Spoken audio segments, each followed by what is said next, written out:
Good morning. Yan, dahil sa maulan na, nagsimula na naman ang taniman dito sa amin. Ayan, ito pa lang yung nagkaroon kasi ng tubig. So dito sa kabila ay wala pa, kunti pa lang. So ito mababang lugar.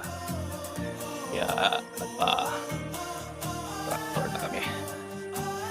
So yan, yan ang maaga. So, tingnan ko yung aming pina-tractor para masimula na naman ang taniman.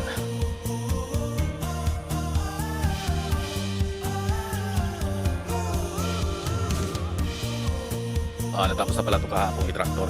Ito yung tinaniman namin ng Dinorado last year. So dito sa kabila ay hindi pa na-tractor kasi nga wala pang tubig. Medyo mababa kasi itong lugar kaya uunahin namin to para kung magkaroon ng maraming ulan ay mataniman na dapat itong lugar na. So